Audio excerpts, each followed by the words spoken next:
Hello everyone, and welcome to this week's PDH Deck Tech. I'm Joseph, and this week we are in the Rakdos Guild, and our commander is Kulrath Knight. Kulrath Knight is a 3/3 elemental knight for 3 Rakdos. It has flying and wither, but more importantly, it has creatures your opponents control with counters on them can't attack or block. This commander is completely unique. I honestly don't think that there's an effect like this on any other card in Magic. There are 2 truly important factors about this ability that I want to point out first. First, this ability does not care about the type of counter on the creatures. Sure, our commander has Wither, and this is likely meant to synergize with -1 counters, but this works with any kind of counter. So all those +1 counter decks out there, our commander is going to paralyze them without us having to do a thing. Second, this ability only affects our opponent's creatures, not ourselves. So we can use +1 counters all we want to buff up our creatures and still be able to swing in just fine. So, what are our goals for this deck? We're going to use flexible counters to paralyze our opponents and build up our board, then swing through our opponent's useless armies for lethal effects. First off, let's get some counters on our opponents. Now, our commander has Wither, meaning he deals damage to creatures with -1 counters.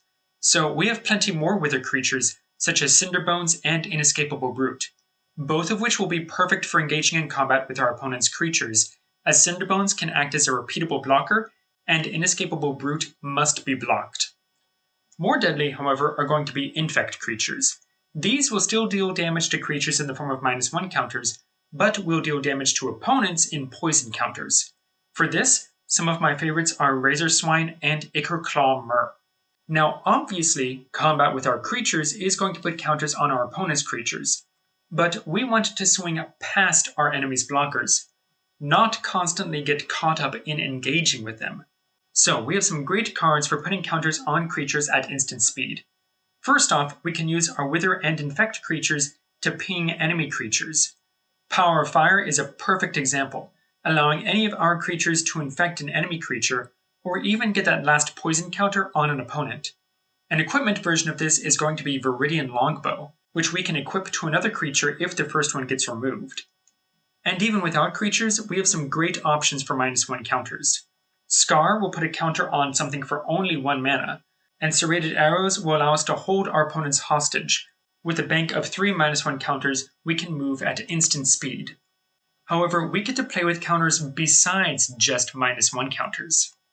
Mirror Scrappling and Unexpected Fangs can put +1 counters on any target at instant speed, which normally we'd want to put on our own creatures, but in a pinch, we can help an enemy and stop it in its tracks. Ecologist's Terrarium can be used to ramp us while also putting a counter on an opponent, and Brighthearth Banneret can either reduce the cost of our commander in the early game, or we can use its Reinforce ability in later game. We can do this repeatedly with Weapon Rack, and Forge of Heroes is a perfect land, allowing us to neutralize any attack-based commander our opponents may be playing. We can also include some rather odd cards.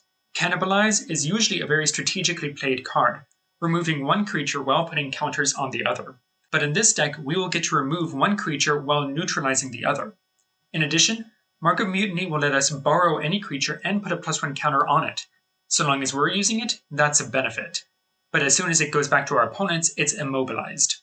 There's also some flexible cards we can take advantage of. Professor's Warning can protect any of our creatures, or we can use it to put a counter on something. In addition, Feign Death type effects can be used to return one of our creatures, or, maybe, one of our opponent's creatures has a static effect we like.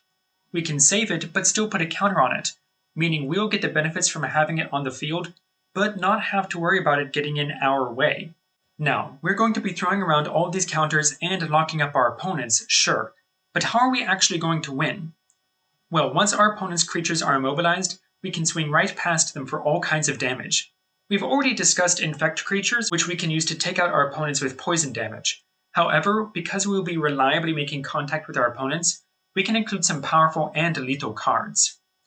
Once we've removed the threat of blockers, we can use Teskari Firewalker and Audacious Thief to gain extra card advantage every combat. Horde Robber will be happy to connect in order to give us treasure tokens, while Belligerent Guest will be able to give us a blood token.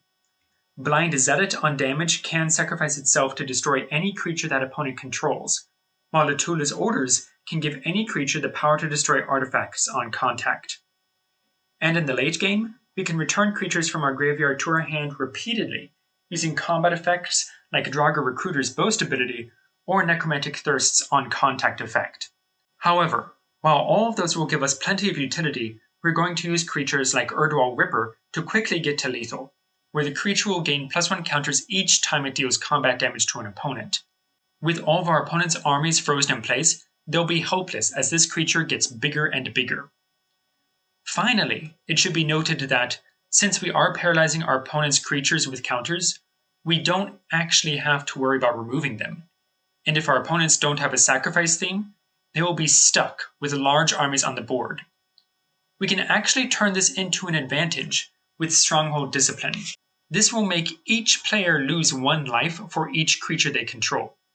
This adds insult to injury for our opponents, potentially killing them after we've locked them down, or straight up murdering a token-based deck that has been outpacing our attempts to control it. And this is my Kulrath Knight deck. I think it's one of the most unique cards I've seen in the game. It adds an extra benefit to -1 counter strategies, punishes our opponents for strategies they may rely on, and gives otherwise very straightforward cards a lot of interesting flexibility. Just be careful, this deck relies on its commander a lot, and your opponents are going to do everything they can to get it off the table. So make sure it stays alive and reap the benefits. This deck is going to cost us about $22. The deck list is in the description. Please like and subscribe and come back next week when we awaken the power of nature with the Selesnya Guild.